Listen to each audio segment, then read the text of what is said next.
ಜಗತ್ತಿಗೆ ನಮ್ಮ ಭಾಷೆಯ ವೈಶಿಷ್ಟ್ಯವನ್ನ, ನಮ್ಮ ಭಾಷೆಯ ವೈಭವವನ್ನ ಪ್ರತಿನಿಧಿಸೋದ್ರಲ್ಲಿ, ಅದಕ್ಕೆ ತಲುಪಿಸೋದಿಕ್ಕೆ ನಾವು ವಿಫಲರಾಗಿದ್ದೇವೆ. ಇಲ್ಲ ಇಲ್ಲ ಸಮಾರಂಭದ ಅಧ್ಯಕ್ಷತೆಯನ್ನು ವಹಿಸಿರ್ತಕ್ಕಂಥ ನಮಗೆ ಹಿರಿಯ ಅಣ್ಣನ ಆಗಿರ್ತಕ್ಕಂಥ ಹೊಸೂರ್ ಡಾಕ್ಟರ್ ಸುಬ್ರಹ್ಮಣ್ಯ ಅವರೇ, ಈ ನ್ಯಾಷನಲ್ ಕಾಲೇಜ್ ಸಂಸ್ಥೆಯ ಕಾರ್ಯದರ್ಶಿಗಳಾದಂಥ ವೆಂಕಟ್ ಶಿವಾರೆಡ್ಡಿ ಅವರೇ, ಈ ಮಹತ್ವದ ಸುಂದರ ನಾನೇ ಹೇಳ್ತೀನಿ, ಸುಂದರ ಸಮಾರಂಭದ ಉದ್ಘಾಟನೆಯನ್ನು ಮಾಡಿ, ಪುಸ್ತಕವನ್ನ ಬಿಡುಗಡೆ ಮಾಡಿ, ಮೌಲಿಕವಾದಂತಹ ಮಾತುಗಳನ್ನ ನಮಗೆ ಗುಣಪಡಿಸಿದಂತಹ ಡಾಕ್ಟರ್ ಪುರುಷೋತ್ತಮ ಬಿಳಿಮಲೆಯವರೇ, ಇಂಗ್ಲಿಷು, ಕನ್ನಡ, ಸ್ವಲ್ಪ ಉರ್ದು, ಸ್ವಲ್ಪ ಪರ್ಷಿಯನ್ ಎಲ್ಲ ಸೇರಿಸಿ ಚೌಚೌ ಭಾಷೆಯಲ್ಲಿ ಸುಂದರವಾಗಿ ಮಾತನಾಡಿದಂತ ಮಾಧ್ಯಮ ಅಕಾಡೆಮಿ ಅಧ್ಯಕ್ಷರಾದಂತ ಆಯಿಷಾ ಖಾನ್ ಅವರೇ, ತಂದೆ ಬರೆದಂತ ಕೃತಿಯನ್ನ, ತಂದೆ ಅನುವಾದ ಮಾಡಿದಂತ ಕೃತಿಯನ್ನ ಮಗಳು ಮಾತನಾಡೋದು ಒಂದು ಅಪೂರ್ವವಾದಂತ, ಇಂಥ ದೃಷ್ಟಾಂತಗಳು ಹೆಚ್ಚು ಸಿಗೋದಿಲ್ಲ. ಡಾಕ್ಟರ್ ತಿರುಮಲೇಶ್ವರ ಭಟ್ರು ಅವರ ಮಾತೃಭಾಷೆ ತುಳು, ಅವರು ಕಲಿತಿದ್ದು ಇಂಗ್ಲಿಷು ಮತ್ತು ಕನ್ನಡ. ಆದರೆ ಅದೇನೋ ಒಂದು ಯೋಗ ಬಂದು ಜರ್ಮನ್ ಭಾಷೆಯನ್ನ ಆಕಸ್ಮಿಕವಾಗಿ ಅದನ್ನ ಪ್ರೀತಿಸಿದ್ರು. He fell in love with German language ಎಷ್ಟು ಮಟ್ಟಿಗೆ ಆ ಭಾಷೆಯ ಬಗ್ಗೆ ಒಂದು ತಿಳುವಳಿಕೆಯನ್ನ ಪಡ್ಕೊಂಡ್ರು, ಆಳವಾಗಿ ಅದರಲ್ಲಿ ತಮ್ಮನ್ನ ತೊಡಗಿಸಿಕೊಂಡ್ರು ಅಂತಂದ್ರೆ, ಆ ಭಾಷೆಯಲ್ಲೇ ಒಂದು PhD ಥೀಸಿಸ್, ಅವರು ಥೀಸಿಸ್ ಬರೆದಿರೋ ಜರ್ಮನ್ ಭಾಷೆಯಲ್ಲಿ, ಇಂಗ್ಲಿಷ್ ನಲ್ಲಿ ಬರಲಿಲ್ಲ. ತಾಯಿ ನುಡಿಯಾದಂತ ತುಳುವಿನಲ್ಲಿ ಕಲಿತ ಭಾಷೆಯಲ್ಲಿ ಅವರು ಜರ್ಮನ್ ಭಾಷೆಯಲ್ಲಿ PhD ಪಡೆದಂತವರು ಕನ್ನಡದ ಕೆಲವು ಮಹತ್ವದ ಕೃತಿಗಳನ್ನ English translate. He is one of the best translators in South Kannada and perhaps in Kannada. ತಮ್ಮ ಗಮನಕ್ಕೆ ತರಬೇಕು. ತುಂಬಾ ಹೆಸರು ಅವರು ಮಾಡಿರ್ತಕ್ಕಂಥದ್ದು ಅನೇಕ ಮಹತ್ವದ ಕೃತಿಗಳನ್ನ, ನಮ್ಮ ಸಮಕಾಲೀನ ಲೇಖಕರ ಕತೆ, ಕಾದಂಬರಿ, ನಾಟಕ, ವಿಮರ್ಶೆ, ಈ ಕೃತಿಗಳನ್ನ ಇಂಗ್ಲಿಷ್ಗೆ ಮತ್ತು ಜರ್ಮನ್ಗೆ, ನಮ್ಮ ಭೈರಪ್ಪನವರ ನಿರಾಕರಣ ಕಾದಂಬರಿಯನ್ನ ಅವರು ಜರ್ಮನ್ ಭಾಷೆಗೆ ಟ್ರಾನ್ಸ್ಲೇಟ್ ಮಾಡಿದ್ದಾರೆ ಈಗಾಗಲೇ.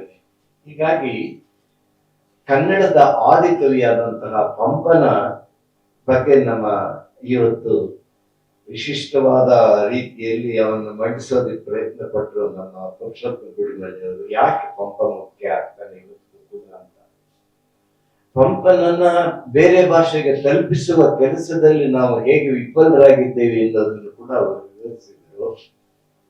ಆದರೆ ಸಂತೋಷದ ಸಂಗತಿ ಅಂತಂದ್ರೆ, ಪಂಪನ ಸಮಗ್ರ ಕಾವ್ಯವನ್ನ, ಪಂಪ ಭಾರತ ಅಥವಾ ಸಮಸ್ತ ಭಾರತವನ್ನ, ವಿಕ್ರಮಾರ್ಜುನ ವಿಜಯವನ್ನ ಇಂಗ್ಲಿಷ್ ಅನುವಾದ ಮಾಡಿದ್ದಾರೆ ಇವರು ತಿರುಮಲೇಶ್ವರ ಪೂರ್ತಿ. ಅದು ಅಚ್ಚಾಗಿದೆ. ನಮ್ಮ MGM ಉಡುಪಿ ಸಂಸ್ಥೆಯವರು ಇಂಗ್ಲಿಷ್ ಅನುವಾದ ಮಾಡಿದ್ದಾರೆ. ಇನ್ನು 3 ದಿವಸಕ್ಕೆ ಅದರ ತೆಲುಗು ಭಾಷೆಯ ಅನುವಾದವನ್ನ ಆಂಧ್ರದಲ್ಲಿ, ಹೈದರಾಬಾದ್ ನಲ್ಲಿ ಇದೆ. ಅವತ್ತು ನಾನು ಮುಖ್ಯ ಅತಿಥಿ ಮತ್ತು ನನಗೆ ಏನೋ ಪ್ರಶಸ್ತಿ ಇದೆಲ್ಲ ಇಟ್ಕೊಂಡಿದ್ದಾರೆ. ಅದನ್ನ ಯಾಕೆ ಹೇಳ್ಬೇಕು ಅಂದ್ರೆ, ಪಂಪನ ವಿಕ್ರಮಾರ್ಜುನ ವಿಜಯದ ಒಂದೂ ಪದ್ಯವನ್ನ ಬಿಡದೆ, ಪ್ರಾರಂಭದ ಪದ್ಯದಿಂದ ಹಿಡಿದು ವೃತ್ತ ಪದ್ಯದಿಂದ ಕಡೆಯ ಪದ್ಯದವರೆಗೂ 14 ಆಶ್ವಾಸ, 1100 ಪದ್ಯ ಅಷ್ಟನ್ನು ತೆಲುಗು ಅನುವಾದ ಮಾಡಿದ್ದಾರೆ. ಜೋಸ್ಯಂ ಸದಾನಂದಂ ಅಂತ ಹೇಳಿ. ಅದರ ಬಿಡುಗಡೆ 21ನೇ ತಾರೀಕು ಹೈದರಾಬಾದ್ ನಲ್ಲಿ ಆಗ್ತಾ. ಈ ಸಭೆಯಲ್ಲಿ ನಿಮಗೂ ನಿಮ್ ಗಮನಕ್ಕೂ ಅಂದ್ರೆ, ಟ್ರಾನ್ಸ್ಲೇಷನ್ ಬಹಳ ಮುಖ್ಯ. ಈಗ ನೇರವಾಗಿ ವಿಷಯಕ್ಕೆ ಬರ್ತಾ ಇದ್ದೀನಿ. ಯಾಕೆ ಇದು 19 ಭಾಷೆಗೆ ಹೋಗ್ಬೇಕು ಅನ್ನೋ ವಿಷಯದಲ್ಲಿ ನಾನು ಕೂಡ ಆಸಕ್ತಿಯನ್ನು ವಹಿಸಿದೆ ಅನ್ನೋದಕ್ಕೆ ಪ್ರಬಲವಾದ ಕಾರಣಗಳಿವೆ. ಅದೇನೆಂದರೆ, ಜಗತ್ತಿಗೆ ನಮ್ಮ ಭಾಷೆಯ ವೈಶಿಷ್ಟ್ಯವನ್ನ, ನಮ್ಮ ಭಾಷೆಯ ವೈಭವವನ್ನ ಪ್ರತಿನಿಧಿಸೋದ್ರಲ್ಲಿ, ಅದಕ್ಕೆ ತಲುಪಿಸೋದಿಕ್ಕೆ ನಾವು ವಿಫಲರಾಗಿದ್ದೇವೆ. ಈ ವಿಷಯದಲ್ಲಿ ತಮಿಳರು ಮುಂದೆ ಇದ್ದಾರೆ, ಈ ವಿಷಯದಲ್ಲಿ ಬಂಗಾಳಿಯವರು ಮುಂದೆ ಇದ್ದಾರೆ, ಈ ವಿಷಯದಲ್ಲಿ ಮಲಯಾಳಂ ಅವರು ಬೇಕಾದಷ್ಟು ಕೆಲಸ ಮಾಡಿದ್ದಾರೆ. ಆದರೆ ನಾವು ತುಂಬಾ ಹಿಂದೆ ಇದ್ದೇವೆ. ಎಷ್ಟು ನಾವು ಆಮದು ಮಾಡಿಕೊಂಡಿದ್ದೇವೆ. ಇನ್ನೊಂದು ಭಾಷೆಯಿಂದ ನಾವು ಕನ್ನಡಕ್ಕೆ ತಂದು ನಮ್ಮ ಭಾಷೆಯ ಆಯಾಮವನ್ನು ವಿಸ್ತರಿಸಿಕೊಂಡಿದ್ದೇವೆ. ಅದೆಲ್ಲ ಆಗ್ಬೇಕು. ಟ್ರಾನ್ಸ್ಲೇಷನ್ ಇನ್ನೊಂದು ಭಾಷೆಯನ್ನ ನಾವು ತೆಗೆದುಕೊಂಡ ಹಾಗೆ ನಮ್ಮ ಪ್ರಾಚೀನವಾದಂತಹ ಭಾಷೆಯ ಮಹತ್ವದ ಕವಿಗಳನ್ನ ಆದರೂ ಕನಿಷ್ಠ ಇನ್ನೊಂದು ಭಾಷೆಗೆ ತಲುಪಿಸಬೇಕಾದಂತಹ ಒಂದು ಹೊಣೆ ನಮ್ಮಲ್ಲಿದೆ. The greatest age in literature is the age of translation. Kannada ಒಂದು ವ್ಯಾವಹಾರಿಕ ಭಾಷೆಯಾಗಿದ್ದಂತಹ ಕನ್ನಡ ಅದು ಆಸ್ಥಾನದ ಭಾಷೆಯಾಗಿ ಸಾಹಿತ್ಯದ ಮಹಾಕಾವ್ಯಗಳನ್ನು ರಚಿಸುವ ಭಾಷೆಯಾಗಲು ಸಾಧ್ಯವಾದದ್ದು ಪ್ರಾಕೃತದಿಂದ, ಸಂಸ್ಕೃತದಿಂದ ನಾವು ಸ್ವೀಕರಿಸಿ ನಮ್ಮ ಯುದ್ಧ ಸಂಪತ್ತನ್ನ ಇನ್ನಷ್ಟು ಜಾಸ್ತಿ ಮಾಡಿಕೊಂಡು ಮಹಾಕಾವ್ಯಗಳನ್ನ ರಚಿಸಲಿಕ್ಕೆ ಸಾಧ್ಯವಾಗ್ತದೆ. ನೋಡಿ, ಪಂಪನ ವಿಕ್ರಮಾರ್ಜುನ ವಿಜಯ ಮತ್ತು ಆದಿಪುರಾಣ ಕೇವಲ 9 ತಿಂಗಳಲ್ಲಿ ಪೂರೈಸಿರೋದು. 3 ತಿಂಗಳಲ್ಲಿ ಆದಿಪುರಾಣವನ್ನು ಅದು 1400 ಪದ್ಯ ಮತ್ತು ಗದ್ಯ ಇದೆ. ಚಂಪು ಕಾವ್ಯ 1400 ಪದ್ಯ ಮತ್ತು ಗದ್ಯ ಇರ್ತಕ್ಕಂಥ ವಿಕ್ರಮಾರ್ಜುನ 1,00,000 ಶ್ಲೋಕದ ವ್ಯಾಸ ಮಹರ್ಷಿಗಳು ರಚಿಸಿದಂತಹ ಸಂಸ್ಕೃತದ ಮಹಾಕಾವ್ಯವನ್ನ ಇಡೀ ಭಾರತದಲ್ಲಿ ಮೊಟ್ಟ ಮೊದಲು ಒಂದು ಪ್ರಾದೇಶಿಕ ಭಾಷೆಯಲ್ಲಿ, ಜನಭಾಷೆಯಲ್ಲಿ ತರುವ ಪ್ರಯತ್ನ ನಡೆದದ್ದು ಕನ್ನಡದಲ್ಲಿ. ಪಂಪ ಅದನ್ನು ಕೊಡ್ತಾರೆ. ಅದರಿಂದ ನಾವು ಪಂಪನ ಅವನ ತಮ್ಮ, ಅಣ್ಣ ತಮ್ಮ ಮಾಡಿದಂತ ಕೆಲಸ ಅದ್ಭುತವಾದಂತ ಕೆಲಸ ಮಾಡಿದ್ರು. ನಾನು ಮನೇಲಿ ಹೇಳ್ಬೇಕಾಗ್ತೇನೆ ಅಂತಂದ್ರೆ, ಇವತ್ತೆಲ್ಲಿ ದೊಡ್ಡೇಗೌಡರು ಸಪ್ನಾ ಬುಕ್ ಹೌಸ್ ಅವರು ಇದನ್ನ ಪ್ರಕಟಿಸಿ, ನಾನು ಪಂಪನ ವಿಷಯಕ್ಕೆ ಬರ್ತೀನಿ, ಹೇಳ್ಬೇಕಾಗ್ತಿದೆ. ಇದನ್ನ ಪ್ರಕಟಿಸಿರ್ತಕ್ಕಂಥದ್ದು ನನ್ನ ಅನೇಕ ಕೃತಿಗಳನ್ನ ಪ್ರಕಟಿಸಿರ್ತಕ್ಕಂಥದ್ದು ಸಪ್ನಾ ಬುಕ್ ಹೌಸ್. ಅದರಿಂದ ನಿತಿನ್ ಶಾ ಅವ್ರಿಗೂ ದೊಡ್ಡೇಗೌಡರು ನಾನು ಕೃತಜ್ಞನಾಗಿದ್ದೇನೆ. ಆಮೇಲೆ ನನ್ನ ಅನೇಕ ಕೃತಿಗಳನ್ನ ಬಹಳ ಸುಂದರವಾಗಿ ಕಣ್ಣುಕೊಳ್ಳೋ ಹಾಗೆ ಪ್ರಕಟಿಸಿರ್ತಕ್ಕಂಥದ್ದು ನಮ್ಮ ಸ್ವಾನ್ ಪ್ರಿಂಟರ್ಸಿನ ಕೃಷ್ಣಮೂರ್ತಿ ಕಿಟ್ಟಿಯಲ್ಲೂ ಅವರು ಒಳ್ಳೆ ಟೈಮ್ನಲ್ಲಿ ನೋಡ್ಕೊಂಡಿರ್ತಾನೆ, ಇಲ್ಲೇ ಇರ್ತಾನೆ. ಅವ್ರು ಬಂದ ಒಂದು ಗೌರವ ಅದು ಸೂಸೋಣ ಅಂತಂದ್ರೆ ಆ ಹುಡುಗ ಎಷ್ಟು ಕನ್ನಡದ ಮಹತ್ವದ ಕೃತಿಗಳನ್ನ ಸುಂದರವಾಗಿ ಮುದ್ರಿಸಿಕೊಟ್ಟಿದ್ದಾನೆ. ಮತ್ತೆ ವಾಪಸ್ ಬರೋಣ ಪಂಪನ ಬಗ್ಗೆ. ಪಂಪ ಅಣ್ಣ ತಮ್ಮನ ಬಗ್ಗೆ ಹೇಳಿದೆ. ಪಂಪನ ತಮ್ಮ ಜಿನವಲ್ಲಭ ಅಂತ.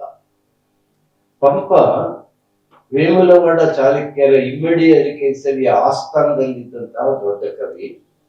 ಅವನ ತರುವಾಯ ಪಂಪನ ತಮ್ಮನಾದಂತ ಜಿನವಲ್ಲಭ, ಅವನು ಅದೇ ಆಸ್ಥಾನ ಕವಿಯಾಗಿದ್ದಂಥವನು.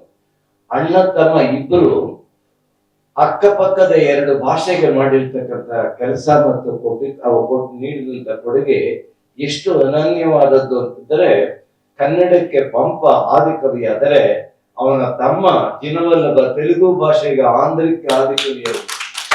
ನಾವೆಲ್ಲ ಹೆಮ್ಮೆ ಪಡ್ಬೇಕಾದಂತ ಕನ್ನಡಿಗೆ ಬಹಳ ಜನಕ್ಕೆ ಗೊತ್ತಿಲ್ಲ. ಜಿನವಲ್ಲಭ ಅವನ ಕಾವ್ಯಗಳನ್ನ ರಚಿಸಿದ್ದ ತುಂಬಾ, ಅದು ನಮ್ಗೆ ಅದಕ್ಕೆ ಆಧಾರ ಉಂಟು. ಆದರೆ ಅವನು ರಚಿಸಿದಂತಹ ಶಾಸನ ಮಾತ್ರ ದೊರೆತಿದೆ. ನಿಜಾಮ ಜಿಲ್ಲೆಯ ಕುರ್ಕ್ಯಾಲ ಎನ್ನತಕ್ಕಂಥ ಒಂದು ಹಳ್ಳಿ, ಆ ಕುರ್ಕ್ಯಾಲ ಹಳ್ಳಿಯಿಂದ 1.5 ಕಿಲೋಮೀಟರ್ ದೂರದಲ್ಲಿ ದೊಡ್ಡ ಬೆಟ್ಟ ಇದೆ, ವೃಷಭಾಚಲ ಅಂತ, ವೃಷಭಗಿರಿ, ವೃಷಭ ಪರ್ವತ ಅಂತೆಲ್ಲ. ಅಲ್ಲಿ ಒಂದು ಶಾಸನವನ್ನ ರಚಿಸಿದ್ದಾನೆ. 12 ಸಾಲಿನ ಶಾಸನ. ಆ 12 ಸಾಲಿನ ಶಾಸನ ಎಷ್ಟು ಉದ್ದ ಇದೆ ಅಂದ್ರೆ, ಇಲ್ಲಿಂದ ಆ ತುದಿವರೆಗೂ ಇರ್ತಕ್ಕಂಥ ನೋಡೋದಕ್ಕೆ 12 ಸಾಲು. ಅದರಲ್ಲಿ ಸಂಸ್ಕೃತ, ಕನ್ನಡ, ತೆಲುಗು 3 ಭಾಷೆಯಲ್ಲಿ ರಚಿಸಿದಂತ ಪದ್ಯಗಳು. ಪಂಪನ ತಮ್ಮ ಜಿನವಲ್ಲಭ, ಪಂಪನಿಗೂ ತೆಲುಗು ಬರ್ತಾ ಇತ್ತು, ಅವನ ಕಾವ್ಯ ಬರೆದಿದ್ದಲ್ಲಿ. ಅದ್ರ ಹುಟ್ಟಿದ್ದು ಅಣ್ಣಿಗೇರಿಯಲ್ಲಿ, ಅದು ಬೇರೆ ವಿಷಯ. ನಾನು ಇನ್ನು ಹೇಳ್ಬೇಕಾದ ವಿಷಯ, ಅದರಿಂದ ಸ್ವಲ್ಪ ಫಾಸ್ಟ್ ಫಾರ್ವರ್ಡ್ ಮಾಡ್ತೀನಿ. ಆ ಜಿನವಲ್ಲಭ 3 ಭಾಷೆಗಳಲ್ಲಿ ರಚಿಸಿದಂಥದ್ದು.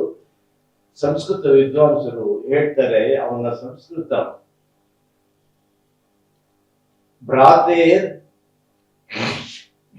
ನಾನು 1-2 ಪದ್ಯ ಹೇಳ್ಬಿಡ್ತೇನೆ ಅವನಿಗೆ. ಅವನ ಸಂಸ್ಕೃತ ಎಷ್ಟು ಶ್ರೇಷ್ಠವಾದದ್ದು.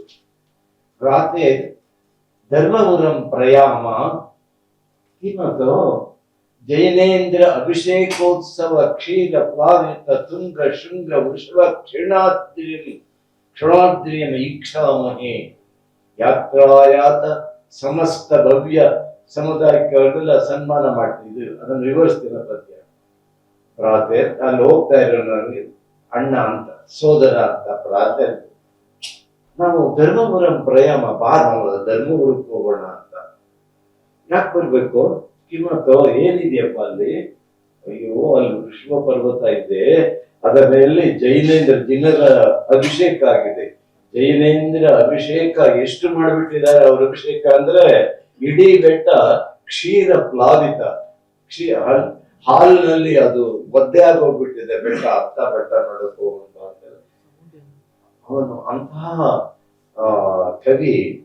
ಅವನಿಗೆ ಏನಪ್ಪ ವಿಶೇಷ ತಮ್ಮ ದಿನವೆಲ್ಲ ಬಂದು ಅಂತಂದ್ರೆ, ಅಣ್ಣನ ಬಗ್ಗೆ ಮಾತ್ರ, ಪಂಪನ ಬಗ್ಗೆ ನಾವು ಕೇಳಿದ್ದೀವಿ, ತಮ್ಮನ ಬಗ್ಗೆ ಕೇಳಿ ಅವನು ಸಂಸ್ಕೃತ ಅದನ್ನ ಪ್ರಭುತ್ವವನ್ನು ಗಳಿಸಿದ ಮಾತ್ರ ಅಲ್ಲ, ಆ ಶಾಸನದಲ್ಲಿ ಅವನು ಏನು ಹೇಳಿದ್ದಾರೆ ಅಂದ್ರೆ, ಪಂಪನ ಜೀವನಕ್ಕೆ ಸಂಬಂಧಪಟ್ಟಂತಹ ಒಂದು ಫ್ಲಡ್ ಲೈಟ್ ಬಿಟ್ಟ ಹಾಗೆ, ಒಂದು ಹೊಸ ಹೊನಲು ಬೆಳಕು ಹಾಯಿಸಿದ ಹಾಗೆ ಮಾಹಿತಿಗಳನ್ನ ಕೊಡ್ತಾರೆ.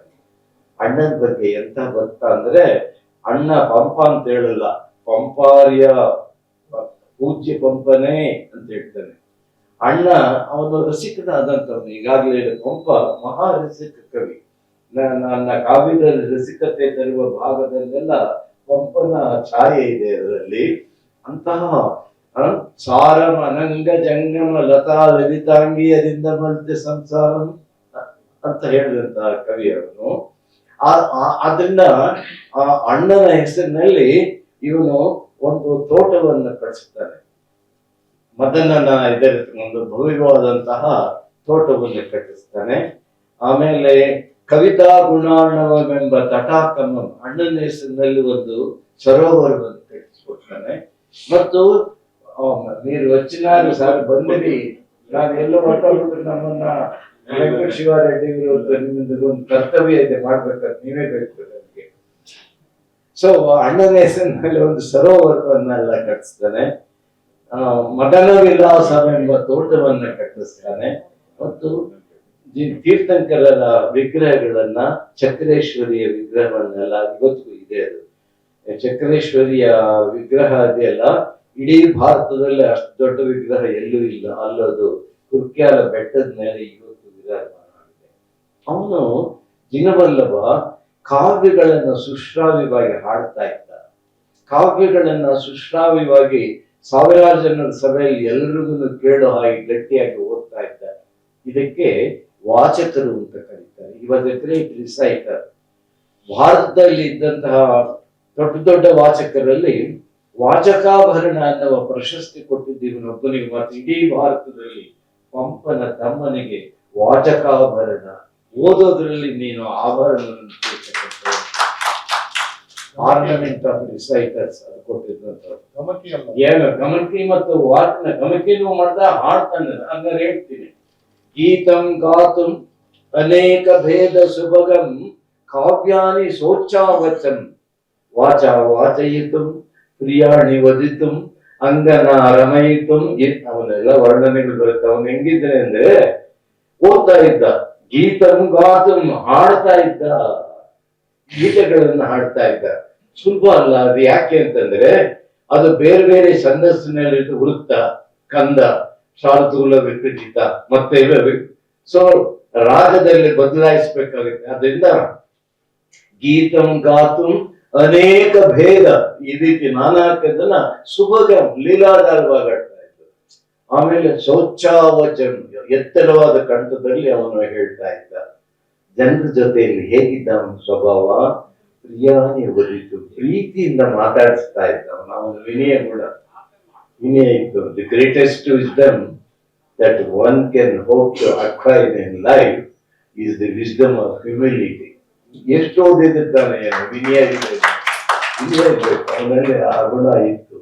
ಹಂಗನ್ನ ಸ್ತ್ರೀಯರಿಗೆ ಸಂತೋಷ ಪಡ್ತಾರೆ. ಸೊ ಇಂತಹ ತಮ್ಮ ಇದ್ದು ಅವನು ತೆಲುಗಿನಲ್ಲಿ ಬಂದ. ಅವನ ಪದ್ಯದಲ್ಲಿ ತೆಲುಗು ಭಾಷೆಯ ಮೊಟ್ಟ ಮೊದಲನೇ ಆದಿ ಕವಿ ಜಿನವಲ್ಲಭ, ಪಂಪನ ತಮ್ಮ ತೆಲುಗು ಭಾಷೆಗೆ ಆದಿ ಕವಿ ಆದ, ಅಣ್ಣ ಇಲ್ಲಿ ಕನ್ನಡ ಭಾಷೆಗೆ ಆದ. ತೆಲುಗಿನಲ್ಲಿ 3 ಪದ್ಯ ಬರೀತಾನ ಅವನು.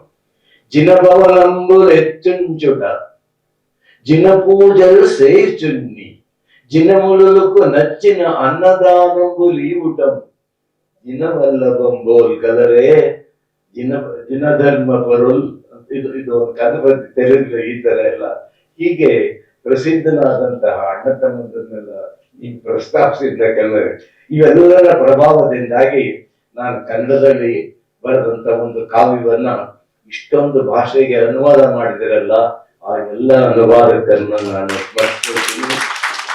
ನನ್ನಂತಹ ಬೇರೆ ಬೇರೆ ಭಾಷೆಗೆ ನೆಲೆಸಿದರಲ್ಲ ಅಂತ. ನಮ್ಮ ಕನ್ನಡ ಭಾಷೆ ನಮ್ಮ ಮಾತೃ ಭಾಷೆ 7 ಕೋಟಿ 6 ಕೋಟಿ ಜನ ಮಾತನಾಡೋ ಭಾಷೆ ಇವತ್ತು 18-19 ಭಾಷೆಗೆ ಹೋಯ್ತಲ್ಲ. ನಮ್ದೊಂದು ಕಾವ್ಯ ನಂದೋಯ್ತು ಅಂತಲ್ಲ, ನಮ್ ಕನ್ನಡದ ಕಾವ್ಯ ಹೋಯ್ತೇನ್ರಿ ಅಂತ ಅದಕ್ಕೆ ನನಗೆ ಆನಂದ ಆಗುತ್ತೆ.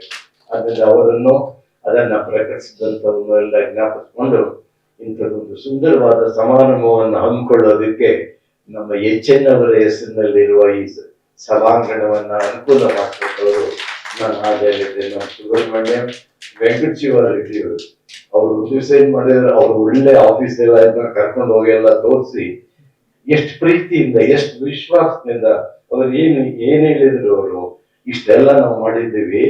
ಬರೀ ನಾವು ಕಾಲೇಜು ವಿಜ್ಞಾನ ಇಷ್ಟಕ್ಕೆ ಮಾತ್ರ ಅಂತಲ್ಲ, ನಾವು ಎಲ್ಲಕ್ಕೂ ಆಶ್ರಯ ಕೊಡ್ತೀವಿ.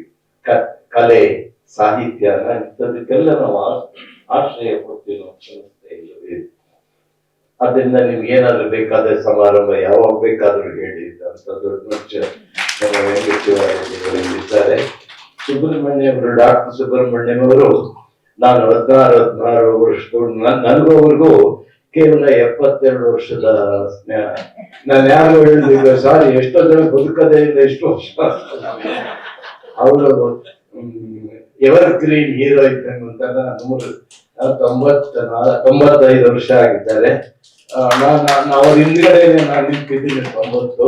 ನನ್ನ ಹಿಂದ್ಗಡೆ ನಿಂತಿದ್ದಾರೆ ನಮ್ಮ ತಿರುಮಲೇಶ್ವರ ಭಟ್ರು 88.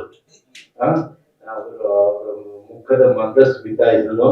ಆಮೇಲೆ ಎಂತ ತಂದೆ ಎಂತ ಮಗಳು ಡಾಕ್ಟರ್ ಉಮಾ ಮಹೇಶ್ವರಿ ಅವರು ತಂದೆ ಕಲಿಸಿದಂತ ವಿದ್ಯೆಯನ್ನು ಮುಂದುವರೆದ ಡಾಕ್ಟರ್ ಅವರು. ಆದ್ರೂ ನಮ್ಮ ತಂದೆ ಕಲಿತ ಜರ್ಮನ್ ಭಾಷೆಯನ್ನ ನಾನು ನಮ್ಮ ಆರ್ತಿ ರಜೇಶ್ ಹಾಗೆ ಅಪ್ಪಾಜಿ ಅನ್ಕೊಂಡು ಆತರ ಹೆಣ್ಮಕ್ಳು ಇರ್ಬೇಕ್ರಿ, ಗಂಡು ಮಕ್ಕಳು ಹೆಣ್ಮಕ್ಳು ಇರ್ಲಿ.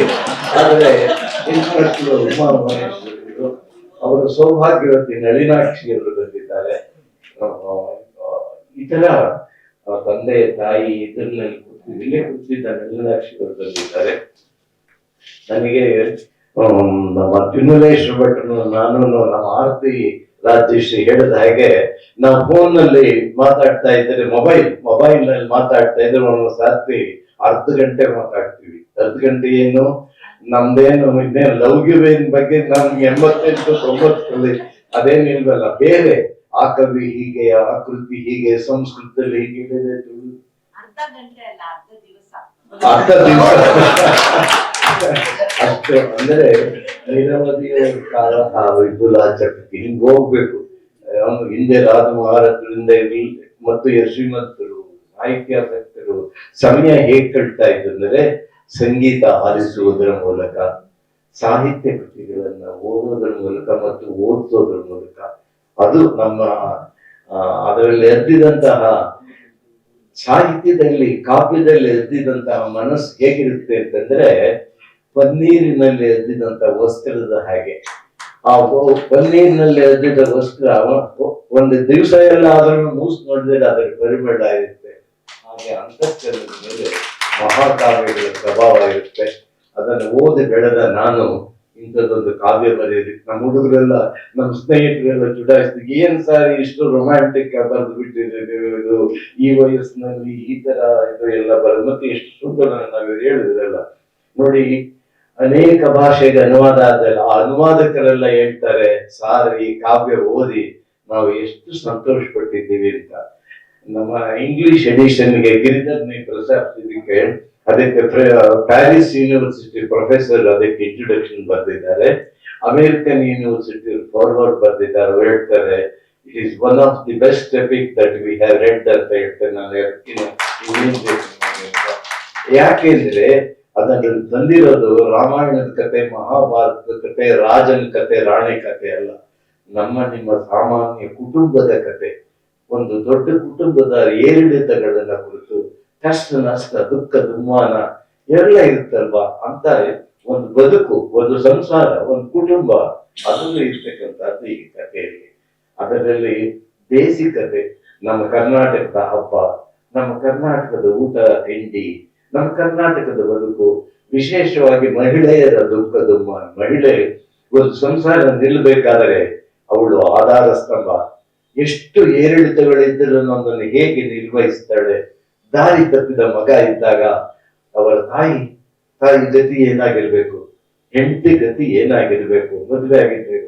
ಪೃಥ್ವಿ ಶ್ರೀಮಂತ ಕುಟುಂಬದಿಂದ ತಂದು ಮದುವೆ ಮಾಡಿದಂತಹ ವೈಭವದ ಏನಾಗಿರ್ಬೇಕು ಆ ಕುಟುಂಬ. ಇದೆಲ್ಲ ಅಂತ ನೋವುಗಳನ್ನ, ಅಂತ ವೇದನೆಗಳನ್ನಂತೂ ಸಂತೋಷ ದುಃಖ ಎಲ್ಲ ಚಕ್ರಾರ ಬಂತಿರುವ ಗಚ್ಚತಿ ಭಾಗ್ಯ ಅಂತ. ಸೊ ನನ್ನ ತಿಳುವಳಿಕೆಯ ಒಂದು ಅನುಭವದ ಅಧ್ಯಯನದ ಸಾರವನ್ನ ಈ ಕೃತಿಯಲ್ಲಿ ಇಳಿಸೋದಕ್ಕೆ ಪ್ರಯತ್ನ ಪಟ್ಟಿದ್ದೇನೆ. ಮತ್ತು ಭಾಷೆಗೆ ತೆಗೆದುಕೊಂಡು ಹೋಗಿದ್ದಾರೆ. ಇನ್ನೂ ಬೇರೆ ಬೇರೆ ಮೈತ್ರಿ ಇದರಲ್ಲೆಲ್ಲ ನಡೆದಿದೆ.